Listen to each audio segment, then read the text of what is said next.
கிறிஸ்துவுக்குள் மிகவும் பிரியமான தெய்வ பிள்ளைகளே, பரலோகமான நிகழ்ச்சியின் மூலம் உங்களை சந்திப்பதில் என் இருதயம் கர்த்தருக்குள் மிகுந்த மகிழ்ச்சி அடைகிறது. உங்கள் எல்லாரையும் இயேசு கிறிஸ்துவின் இன்பையின் நாமத்தினாலும் கிராஸ் டிவி ஊழியங்கள் சார்பாக என் அன்பின் வாழ்த்துக்கள். இன்றைய பரலோகமன்னா உங்கள் இருதயம் அதிசயப்பட்டு பூரிக்கும்.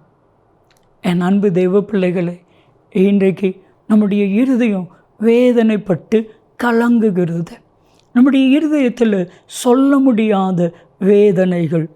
இன்றைக்கி இருதயம் அப்படின்னு எடுத்துக்கொண்டா ஒரு நீண்ட பட்டியலை சொல்லலாம், ஒரு பெரிய பட்டியலை சொல்லலாம்.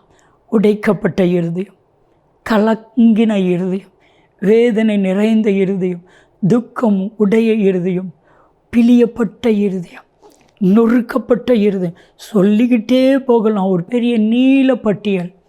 ஆனால் அந்த பட்டியலின் நடுவில் ஒரு இருதயம், உன் இருதயம் அதிசயப்பட்டு பூரிக்கும்.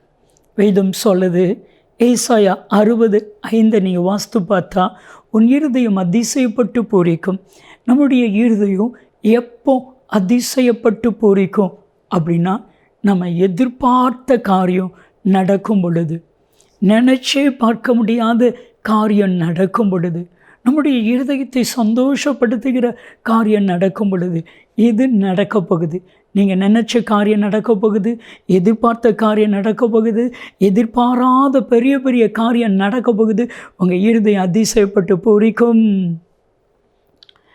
பிரியமான தெய்வ பிள்ளைகளே, இன்றைக்கு நம்முடைய இருதயம் அதிசயப்பட்டு பூரிக்கணும்னா, நம்முடைய இருதயத்தினுடைய சுமை, இருதயத்தினுடைய பாரம், இருதயத்தினுடைய அழுத்தம், இருதயத்தினுடைய வேதனை எல்லாவற்றையும் ஆண்டவருடைய பாதத்தில் நீங்கள் ஊற்றிருங்க. உங்கள் இருதயம் அதிசயப்பட்டு பூரிக்கும். வேதாகமத்தில் அன்னாள் என்கிற சகோதரி, அவள் வேதனையோடு இருக்கிறாள். வேதம் சொல்லுது, 1 சாமுவேலின் புத்தகம் 1 அதிகாரம் 7, 8, 9 வசனத்தை நீங்கள் வாஸ்து பார்த்தா, பண்டிகை தோறும் ஆலயத்துக்கு போகும் பொழுதெல்லாம் அவளுடைய சகோதரி அவளை மனமடிவாக்குவாள். அன்னாலே அவளுடைய சகோதரி மனமடிவாக்குவாள். இவள் சாப்பிடாமல் அழுது கொண்டே இருப்பாள். எல்கானா கேட்பான், ஏன் சாப்பிடாமல் அழுதுகிட்டு இருக்கிற, ஏன் அழுதுகிட்டே இருக்கிற? இவள் இருதயம் உடைக்கப்பட்டிருந்தது. 1 சாமுவேல் 1 அதிகாரம் 15 வசனத்தில் அன்னாள் தேவனுடைய சமூகத்தில் தன் இருதயத்தை ஊற்றி ஜெபம் பண்ணினாள். அவ்வளவுதான். 1 சாமுவேல் 1 அதிகாரம் 18 வசனத்தினுடைய பின்பகுதி. அப்புறம் அவளுடைய இருதயம் துக்கமுகமாக இருக்கவில்லை. காரணம் என்ன தெரியுமா? அவளுடைய இருதயம் அதிசயப்பட்டு பூரிக்கும்படிக்கு ஒரு கற்பத்தின் கனியை கர்த்தர் கொடுத்தா.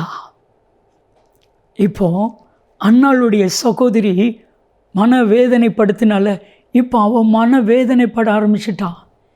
நம்ம நினச்சோம் இவளுக்கு குழந்தையே பிறக்காதுன்னு சொல்லி, ஆனால் இப்போ ரொம்ப சந்தோஷமாக இருக்கிறாள், இவளுக்கு கற்பத்தின் கனி கிடைச்சிட்டு. பாருங்கள் என் அன்பு தெய்வ பிள்ளைகளே, இந்த உலகம் உங்களை கண்டு பொறாமைப்பட்டு வேதனைப்படும்படி உங்கள் இருதயத்தை கத்த அதிசயப்பட்டு பூரிக்க பண்ணுவாள். ஒரு சகோதரி, கணவனை இழந்த சகோதரி, வாடகை வீட்டில் இருக்கிறாங்க. கத்து வாக்கு பண்ணினா சொந்த வீடை கொடுப்பேன். அவருடைய மகனுக்கு நல்ல வேலை கிடச்சிச்சு. அதே தெருவில் அந்த கமௌண்டுக்கு ஆப்போசிட் வீடை, சொந்த வீடை வாங்கினாங்க.